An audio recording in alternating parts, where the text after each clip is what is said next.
โอเคไม่สงครามยากกันแท็กกำฮะดังนายเป็นป๊อดอะไรนั่นนะใจโอเคใจลิตัวแพงจ้ะมีลูกน้องมาแจมย้ำ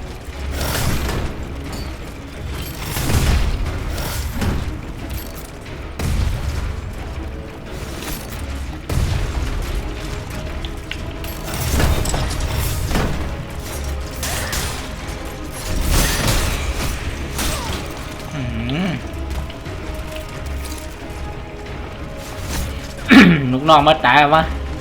ยากี่น้องก็น่าได้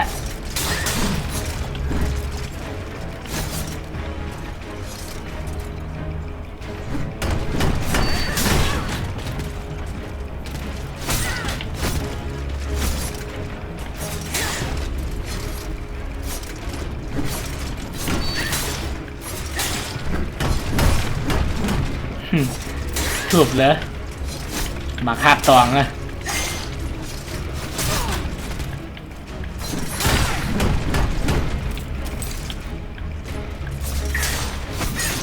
เดี๋ยวสตันอ่ะเพราะอันในกลางข่าวๆเตรียมสตันนั่นนะนั่นดูไม่โอ้โหได้อยู่ในแรงโตเลยนอนรับอยู่โหน้ำมาตายผมพูดเรื่อง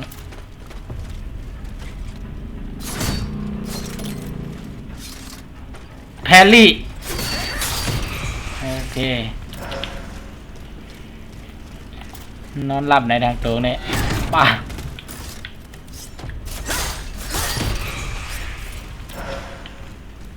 อันเป็นแทบวีนะได้ไว้อะนะนั่นแพรลี่ไรทากันเตะปั่นเนี่ยนะอันเป็นค่าเย็บนะมันเตะแพรลี่นะ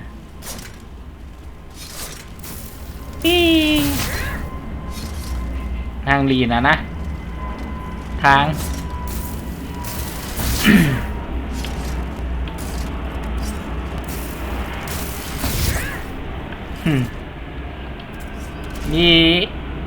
มีหนาวไม่เหรอนะเครื่องอาวุธนะ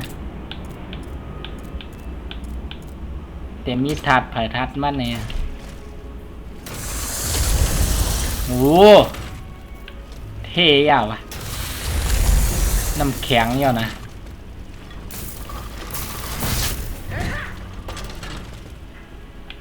จำได้ทางอันด้วยหอนได้ก็เข้ม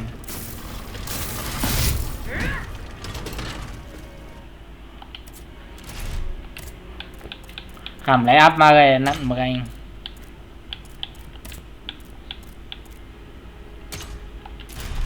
น่าเป็นควันยักษ์อ๋อได้ไว้บล็อกอะไรนะ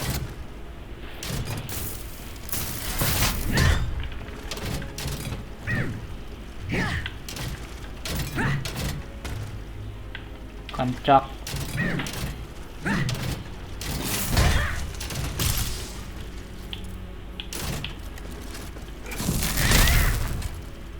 สายผ้า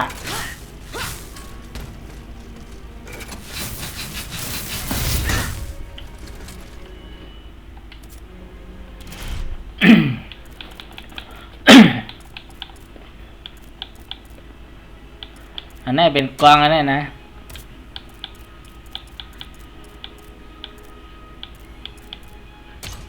กองยือไผ่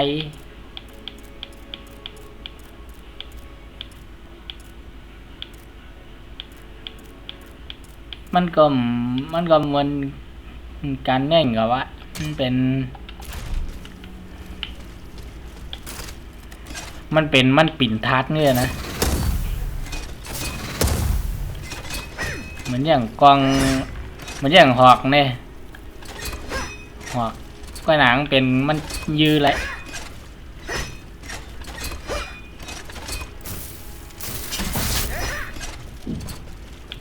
อันนั้นเป็นกอง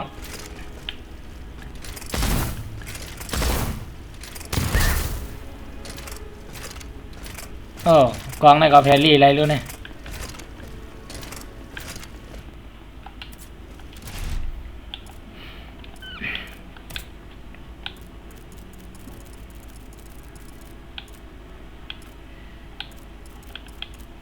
เดินได้ก็ครับอะไรใจเนี่ยเที่อย่าง เจอเรียกเลย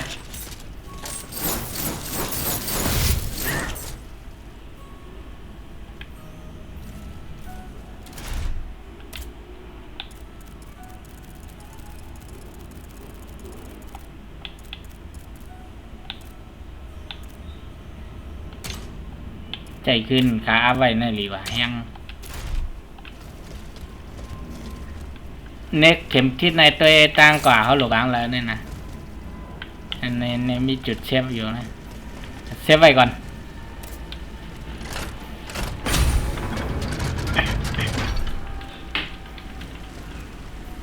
เอาไว้ปั่นว่าผ่าบางป้อนมาไกลเลือดย้อมเหมือนนั่นนะเลือดขาดำดันย้อมออกมาไกลย้อมอินเยอะแล้ว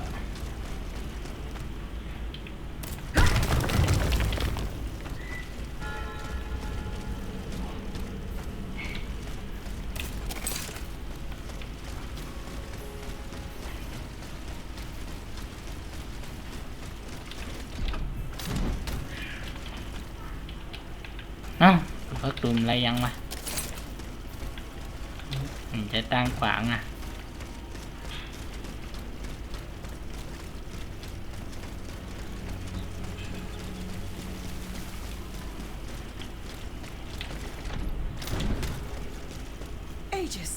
Where on earth have you been?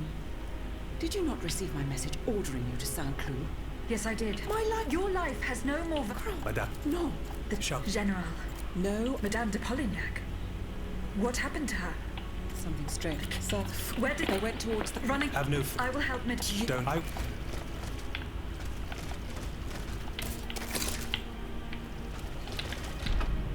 Something has changed. The bond that tied me to the Queen. The force that compelled me to protect her. It's gone. It's been broken.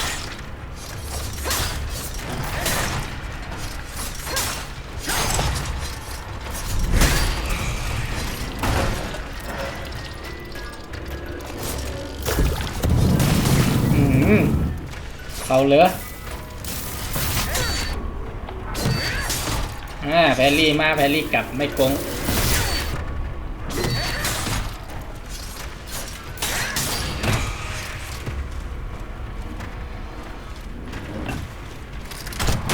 โอ้โหเหี้ยเมื่อไหร่ก็ยืดจังเลยมาไหนลูก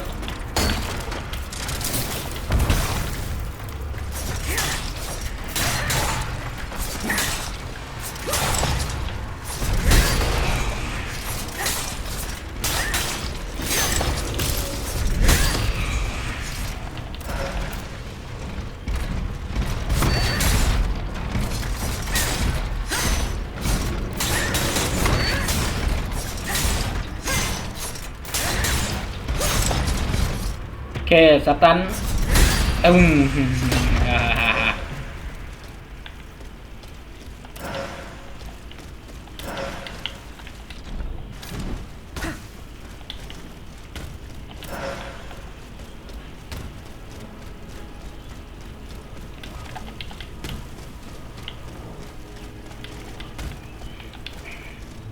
เรียนไม่กว่าสินะ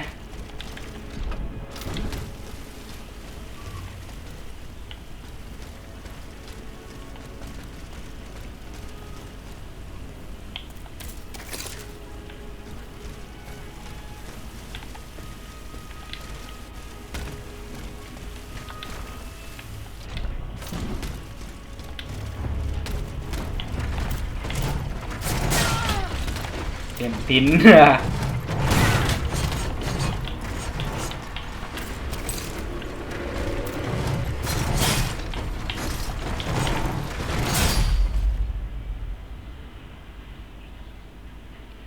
เอจิตอิสโตเคนแม่งมันเริ่มไกลเลย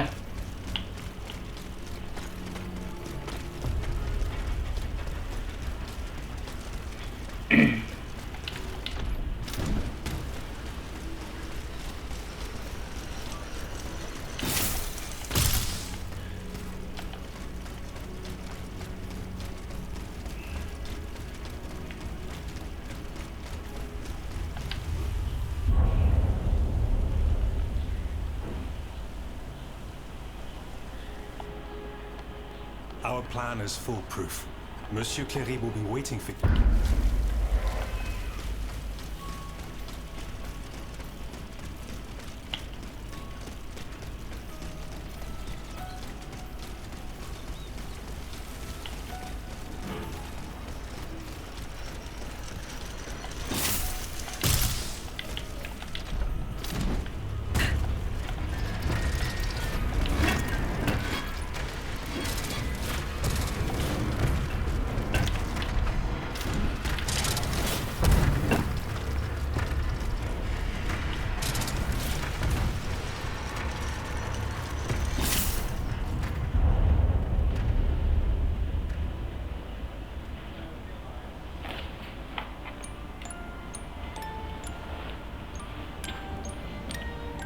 เฮจิตเป็นนักเตนนะ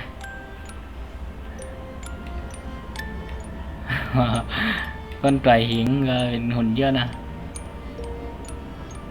หุ่นเยินใจ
Please, it's no matter. Once again, we were treated to a charming show. Oh, it was much more than that, Monsieur de Vaucanson. This automat is a masterpiece. A mechanical marvel. It could do much more than dance, ne croyez-vous pas?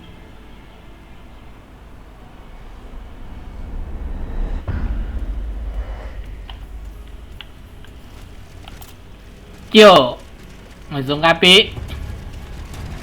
โอ้ยห้องลูกน้องมากกันเบ็ดแถบ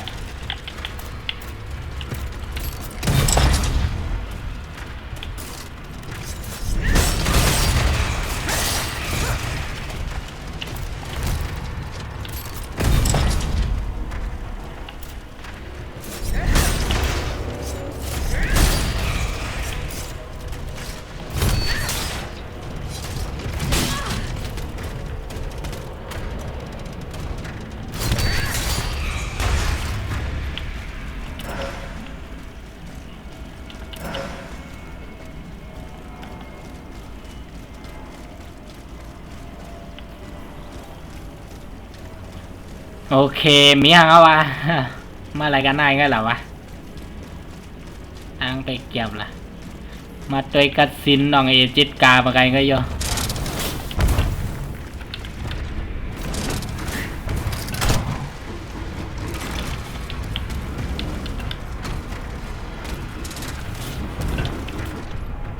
โอ้โหเต็มติน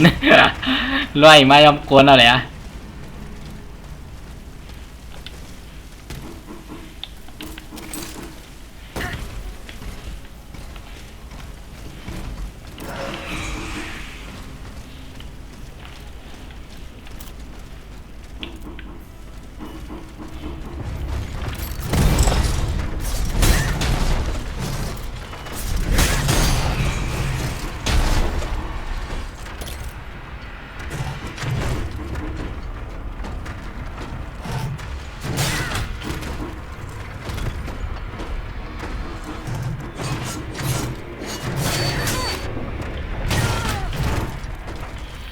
โอ้โห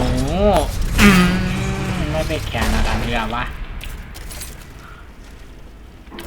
เรือตั้งนานแถมเป็นแถบ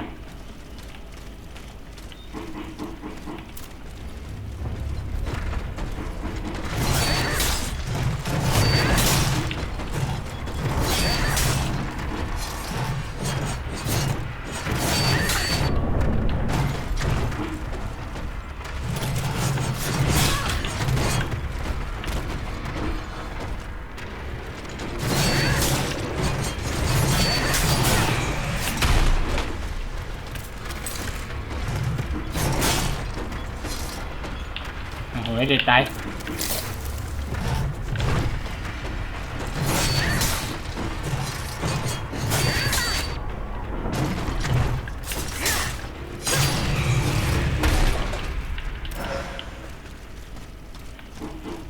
แพรรี่มันเลย เหลือไอ้นาล็อกแม่ตรงอีนาล็อก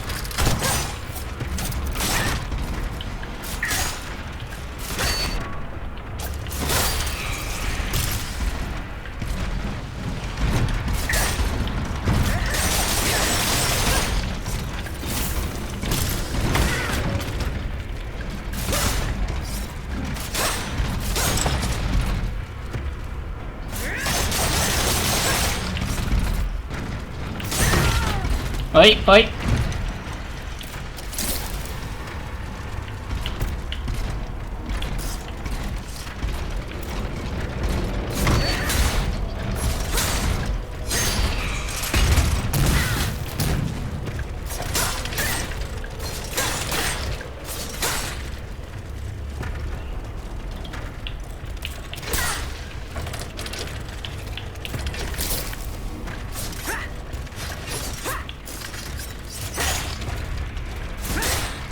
เอาแต่วีอะกินนะมา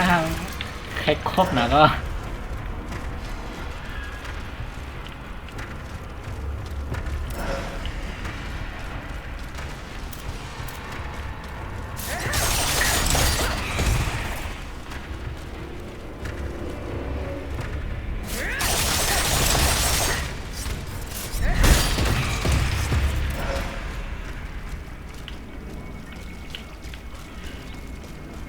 วางเลยทำไงวางหน้าแน่ปืนพักตัวไรไอ้โอเคปืนไรหันจุดเซฟแล้วเอาไอ้โซกามี34,000แล้วนะอัพเลเวลอะไรอย่างเยอะว่ะ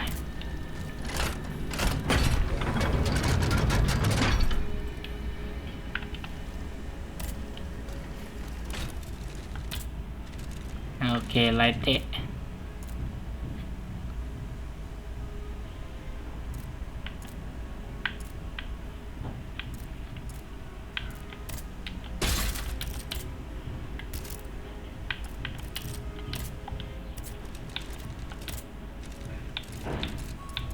ซื้อของอะไรเลยพอใครซื้อก็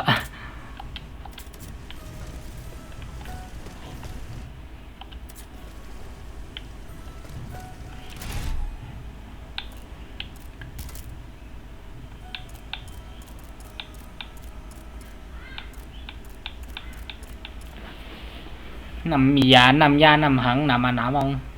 ขนาดว่าซื้อรายจ่ายได้หลายนำนะโซ่ไงโซ่ไงเก็บมานำเลย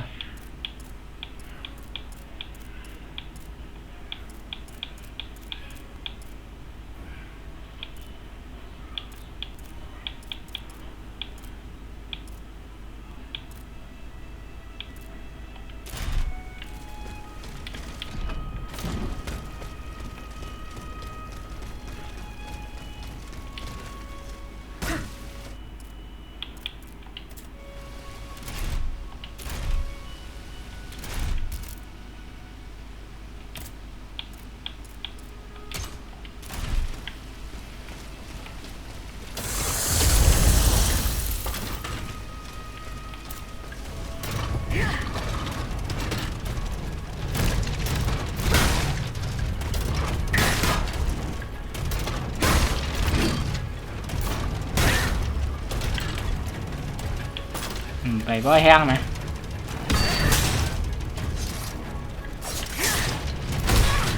โอ้โหสตันผมตายก่อน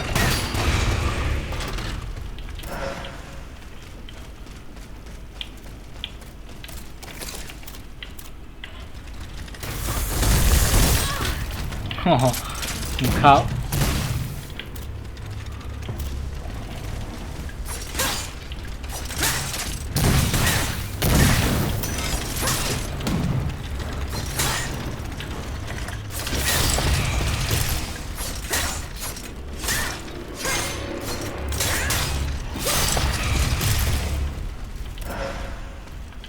บอกจะวิปั่นเอาได้ปราดในกำเหลวไอ้นั่น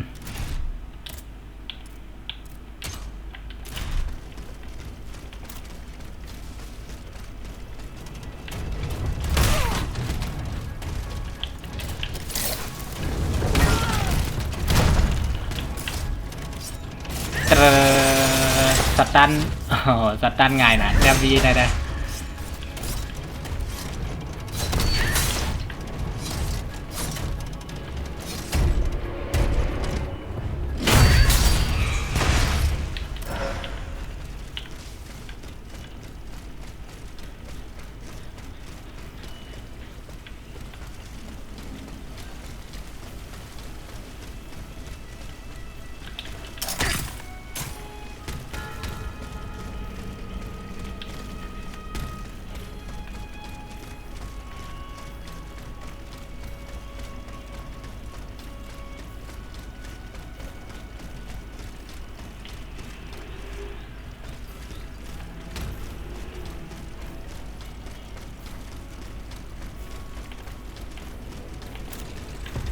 โอ้ยตัวปัญหามา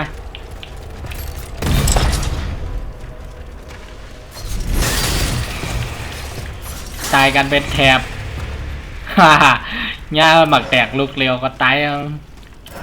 หมักแตกนะมีประโยชน์หนานะหมักแตกไอ้กล้องมีประโยชน์หนาเพื่อเลี่ยนผ่านเอาหมักแตกไอ้เอากล้องมาหมังเลยเก็บเลย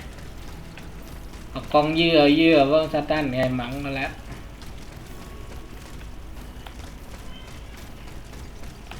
เอาปอดแทงเอาตัวกิ๊กๆก่อน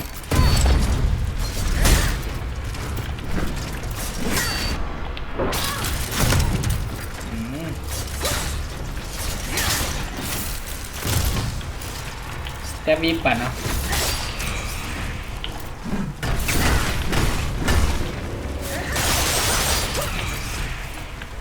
ตัวไหนก็ปั่นแล้วโอ้โหมันปั่นขึ้นสตันก็ตายดี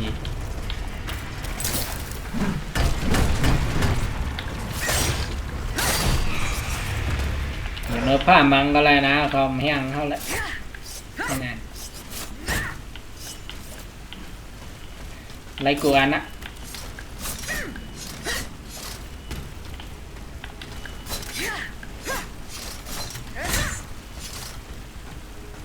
โอเคกันอะไรทั้งไปลองพูดนะ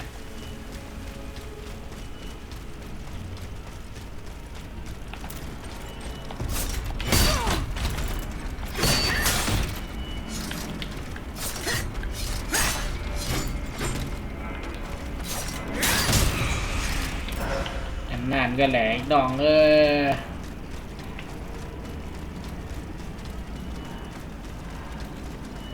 ให้น้องหุ่นไหมมีตัวปัญหาครับ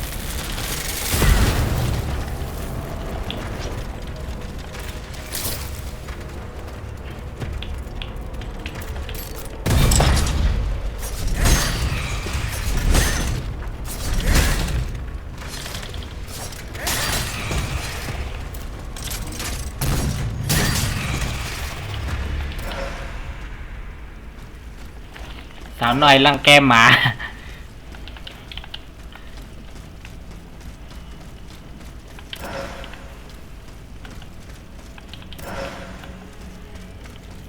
ไอ้กักซ้อยยังมากกับ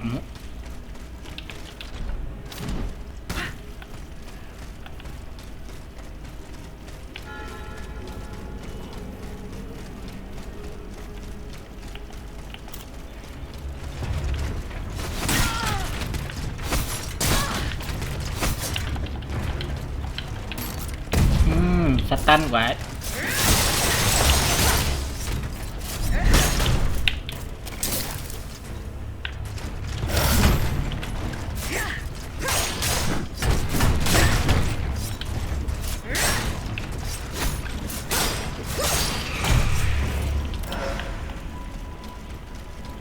มีไอปีอยู่บนโต๊ะเนี่ย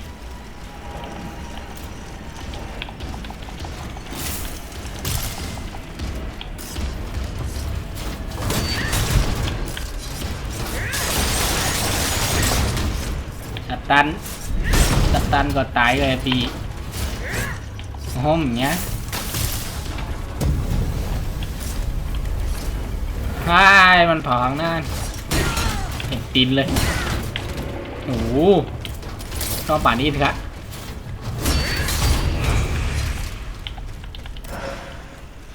มาเด็กคอยbắn tiêu gùm liền gùm hết liềnเลย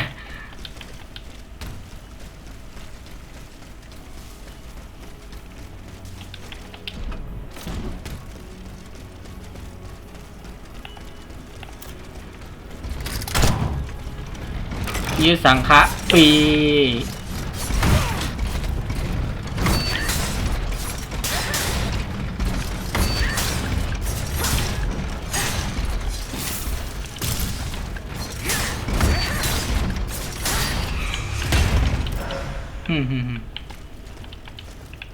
ปืนไฟนั่นมันไรเนาะกับปืนไฟบุ้นนะ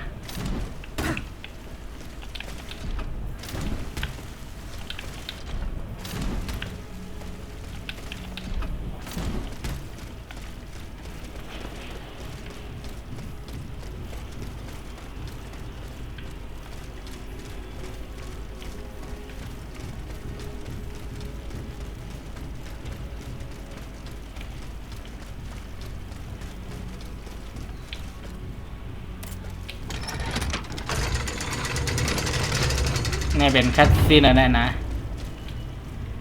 Madame, the Estates General brandish the threat. โอเคคามแบบนั้นเพชรด้วย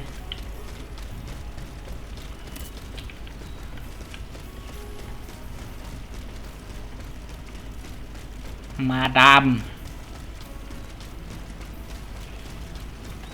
ปืดพักดูไว้ว่าตายอะไรคือเกิดนานแลนมากเลยเกิดก็เลยกันนั่งเอาน้ำเต้าเรือเลยก่อนก็เลยนะ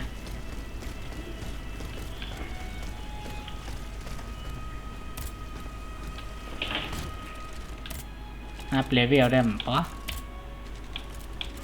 พอซื้อของเลย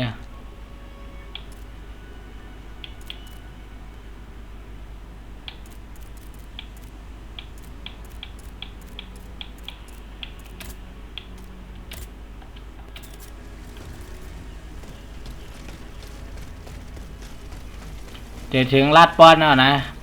ป้อนตัวลื่นสุดตัวสุดท้ายนะ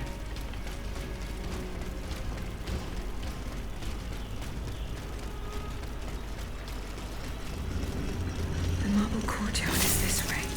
Someone is expecting me. I can feel it. I must prepare for the worst.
ได้ข่าวว่าแคนฮับยี่ฮ่าฮ่า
โอเคตั้งนานได้แหละนะของลาดปอดเนี่ยมันบันค่าเข้ากาเบียงกับขยำคาเข้าคาแล้วมันบันเข้าอยู่นะให้ยองเอาวะบันเข้าอ๋อได้รู้แม่งปัญญาอ่อนนะมีดิปืนได้รู้โอเคได้เรียนมาได้เรียนถึงเอาลืมไปเลย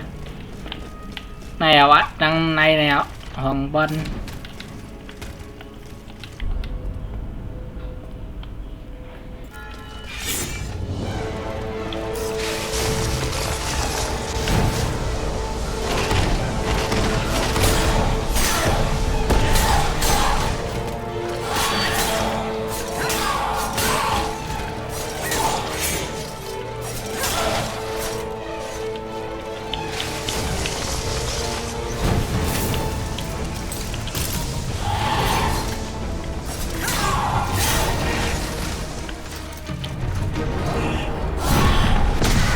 โอ้โห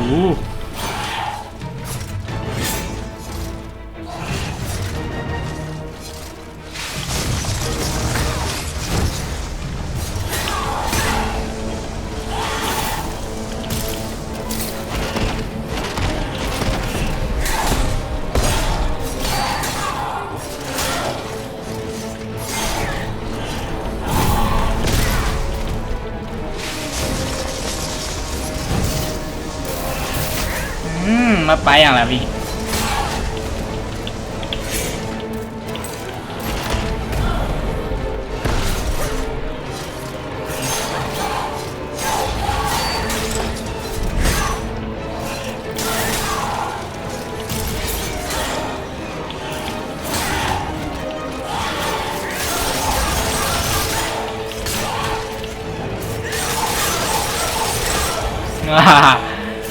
สตันห้าเฮ้ย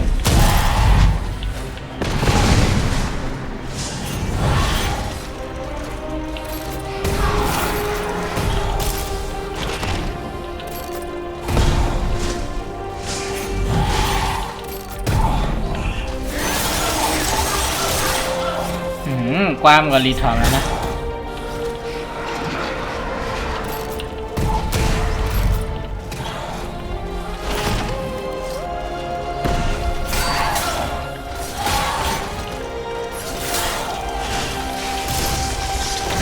โอ้โห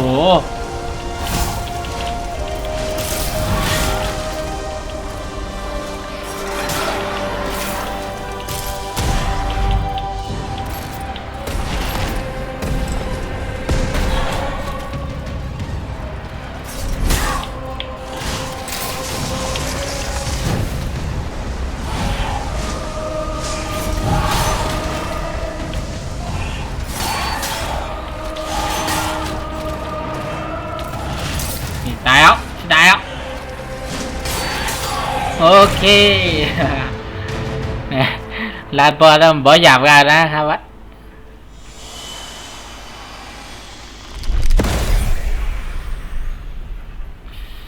กนน้องลิจิต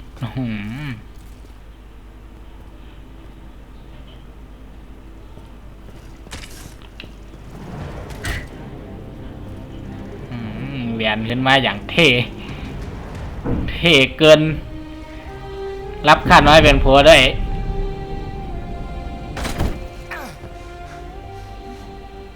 Oh, see how the Aegis turns against its master.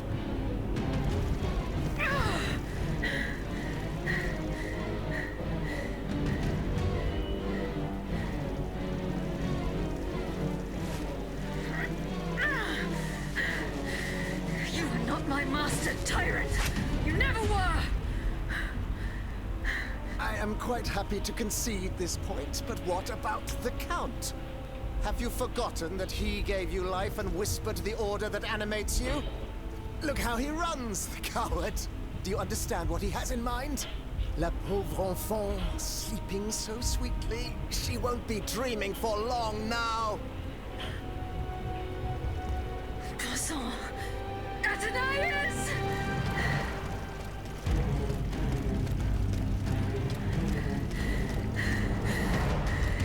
Don't move! The time has come to set you free, Aegis. This whore's soul has poisoned your cogs for too long. Adieu, sad puppet. No! Auntie Devine, I don't want to die.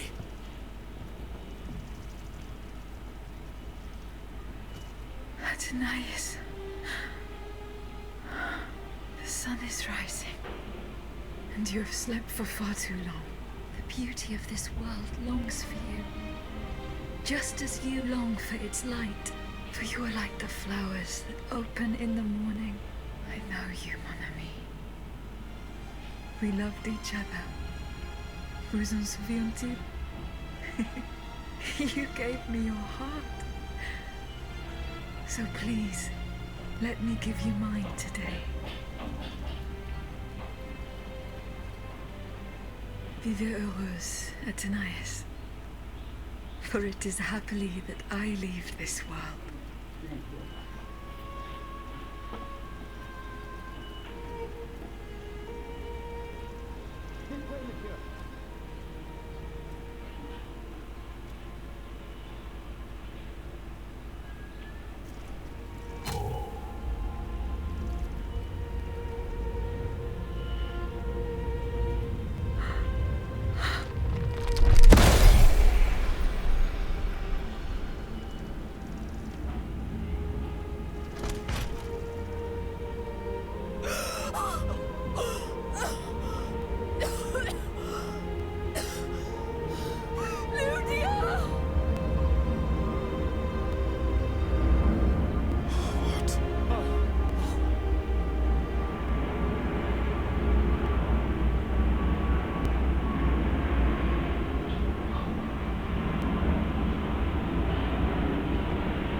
Monsieur,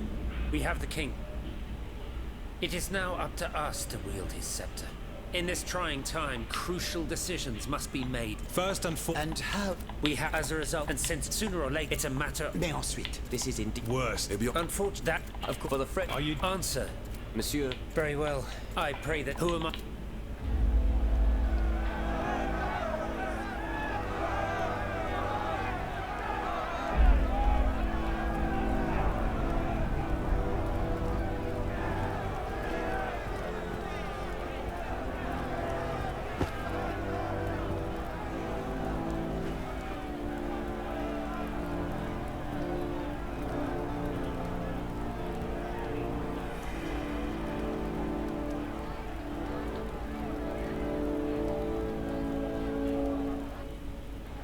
The National Convention welcomes Citoyen Robespierre,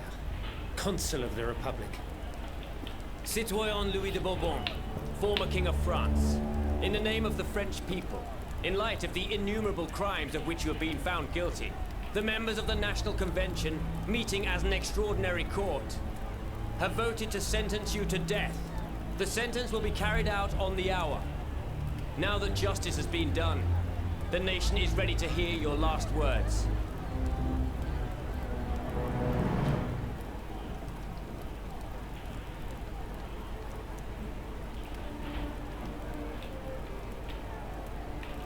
My loyal subjects, since you must lead a lamb to the altar, since you must offer a sacrifice to this new France that you intend to found, I will be that sacrifice. How dreadful this world is, where beauty is doomed to fade and flesh decays. I found no consolation in this world. I vainly thought I was giving our souls the gift of immortality beyond our mortal bodies. The Grim Reaper was my sworn enemy. Influenced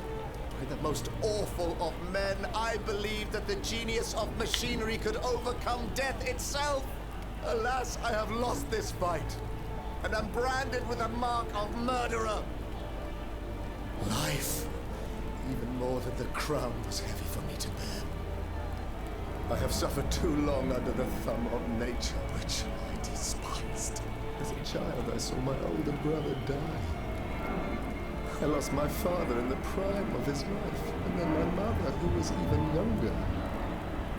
My beloved daughter did not live a year. As for my son, the first of my heirs, I unknowingly gave him to drink from a poisoned cup. I mourn the death of these poor souls daily. My death will not unite us, of this I am certain.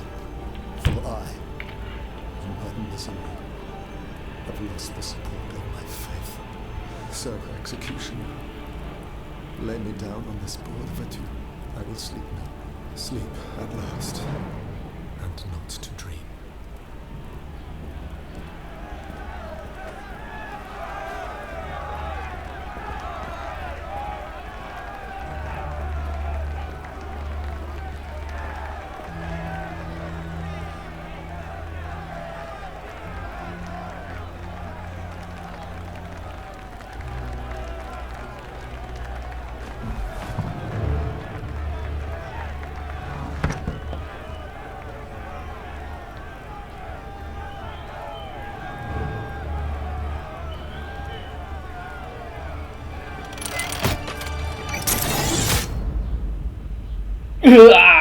เรียบร้อย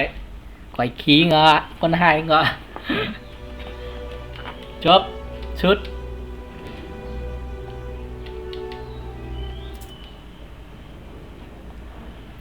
โอเค